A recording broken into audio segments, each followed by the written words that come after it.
വീണ്ടും വാർത്തകളിലേക്ക്. കണ്ണൂർ ആലക്കോട് ടൗണിൽ കുട്ടികൾ സീബ്ര ലൈൻ കടക്കുന്നതിനിടെ വണ്ടി മുന്നോട്ടെടുത്ത് കാർ ഡ്രൈവർ.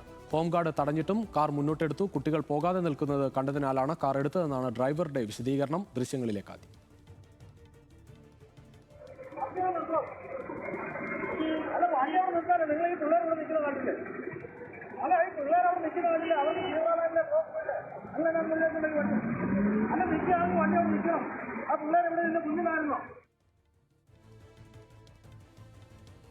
കൂടുതൽ വിവരങ്ങളുമായി നിഖിൽ അളവൂർ ചേരുകയാണ്. നിഖിൽ, സീബ്ര ലൈനിൽ മറികടക്കാൻ വേണ്ടി അവിടെ കുട്ടികൾ നിൽക്കുമ്പോഴാണ് ഈ സംഭവം. എന്താണ് വിശദാംശം?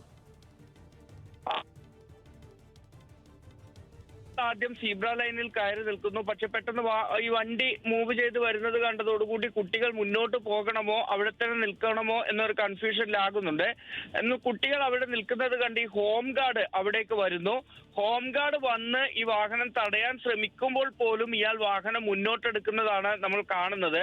സ്വാഭാവികമായും നമ്മൾ റോഡിൽ പാലിക്കേണ്ട ഏറ്റവും അടിസ്ഥാനപരമായ ഒരു മര്യാദയാണ് സീബ്ര ലൈനിൽ ആളുകളെ കണ്ടാൽ വാഹനം നിർത്തിക്കൊടുക്കുക എന്നുള്ളത്. ഇത് നിർത്തിക്കൊടുത്തില്ല എന്ന് മാത്രമല്ല, കുട്ടികൾ അവിടെ നിൽക്കുന്നത് കണ്ട് എത്തിയ ഹോം ഗാർഡ് അവിടെ എത്തിയ വാഹനം തടയാൻ ശ്രമിക്കുമ്പോൾ പോലും ഈ ഡ്രൈവർ മുന്നോട്ടെടുക്കുകയാണ് ചെയ്യുന്നത്. ഏതായാലും കഴിഞ്ഞ തിങ്കളാഴ്ചയാണ് ഈ സംഭവം നടക്കുന്നത്. സംഭവത്തിൽ ഡ്രൈവറെ പോലീസ് ഇപ്പോൾ ആലക്കോട് പോലീസ് സ്റ്റേഷനിലേക്ക് വിളിപ്പിച്ചിട്ടുണ്ട് എന്നാണ് നമ്മൾ അറിയുന്നത്.